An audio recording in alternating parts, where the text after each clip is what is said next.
Hi, awesome fifth graders. Today is a very, or with this week is going to be a very important week for us because we're going to be taking different assessments.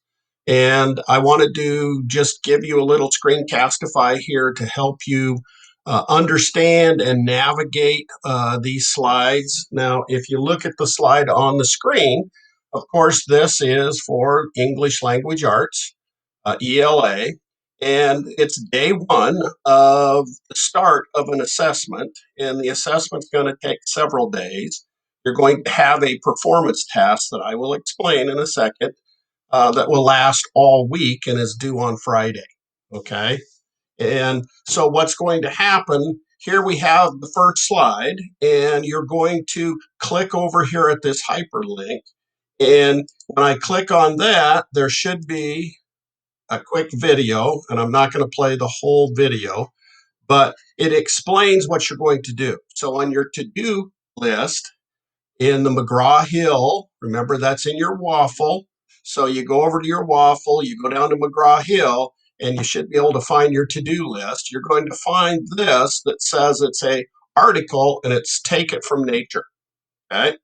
So once you log into that, then it's going to pull up this article with these pictures, and Kelly or Miss Yeager goes through and talks about the resources available as you read, and then you're going to do some work, and it's all on that to-do list. Okay.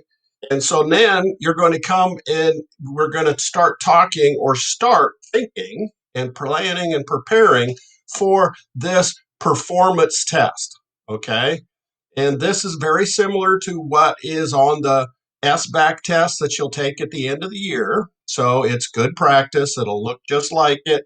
You'll be asked to do the same things. And remember, we are not expecting everybody to be 100% up to skill, but hopefully you're starting to get ready. You understand how to read and find evidence, and that you can write and complete sentences.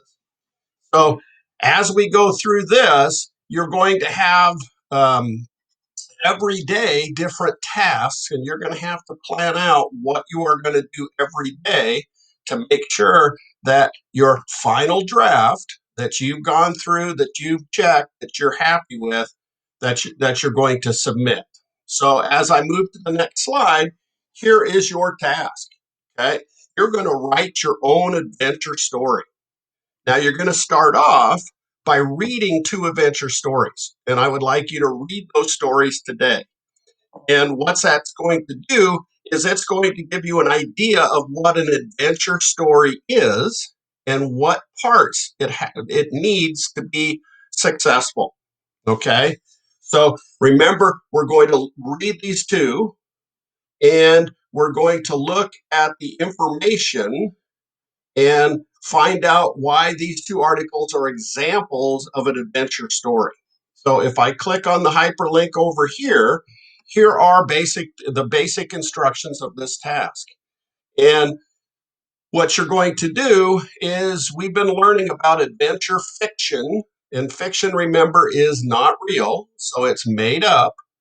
Um, and you are going to write a story, and we give you two reading texts to give you an example of what it would look like. And after you review these sources, you're going to ask different questions. And part two is later in the week. So we're still on part one. So the first thing you're going to do, directions for part one, you're going to read the two stories and an article, and then re-examine any of the sources as often as you like. So they'll be available to you, these two readings, so that you can look back and compare. You're going to do some research and start to plan an idea about what kind of article you're going to write, what kind of adventure story. And this is one of the readings, and it's been adapted from a very famous story called The Swiss Family Robinson. And I remember as a little kid going to the movie theater and watching the movie, but my parents insisted before I see the movie, I had to read the book. And it was a big book, and I didn't like reading, but I loved the story because it was adventure. It had pirates. It was just really, really cool. So hopefully you'll like that. So this is not all done today, right? Um, we're going to plan it out. Okay, so read down through this, and this will be available to you this week so that you can just keep going back and back. All right, so this will explain what you're going to do. The other thing you're going to do is you're going to take a unit assessment today, and you're going to start it. You don't have to really finish it because it saves every question you're going to be asked to save something. And I want to show you what that looks like. And when you'll find this in your to-do list. It's just called the Unit 1 assessment. Okay. And what happens is when you call it up, you're going to see a screen that looks like this. Okay. And this first part is just instructions. So let's read the instructions. Make sure you have a good internet connection before starting because you don't want to be kicked in and out. Do not use your browser's forward or back buttons while taking the test. That means I don't want to use my keyboard. I want to use the forward and back buttons that are already in the program. Okay, so you would come over and you hit start. And then what's going to happen is the first question is going to come up. And this is going to tell you to read a story called Camping Without a Phone. And then you're going to answer questions. And those questions are multiple choice questions. Okay. I don't think, no, I probably don't have it. But as I go down through, and remember, I'm always clicking to continue. And here is the article. You have some tools here. You have a highlighter, you have a notepad, you can magnify if it's hard to read, you can underline if you'd like. But you're going to read this, and then it's going to ask you questions. And here's the first question. It's about right up here in the right at the end of the first paragraph, they have the sentence and they're going to ask you what this underlined part means. And remember, one of the strategies is you're going to go back and reread and you're going to use textual clues from the article. What could that mean? Okay. And so it says I'm going to have two options. So that means I got to check two boxes, not one, but two, because it says I'm going to give them two. And then once I pick my boxes, I hit save and continue. It saves that. I can go on.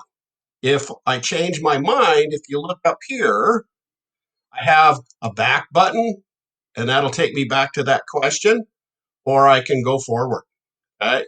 There's several pages, and there's like 35 different questions. Most of them, are multiple choice. So you can think about your options. It'll tell you how many you have to select. So make sure you're looking. Am I looking for the best answer? Am I looking for one answer? Or am I looking for two? Okay. And then there's a couple essay where you're just going to write down, and you're going to use evidence from the text to back up what you say. Okay.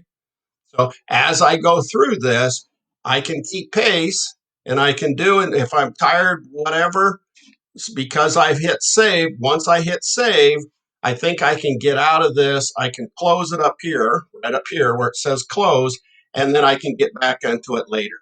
I don't want you sitting here doing this whole thing today. Okay. I think we're going to have time throughout the week to finish because there's no timeline. So take your time, do a good job. All right. Good luck, people.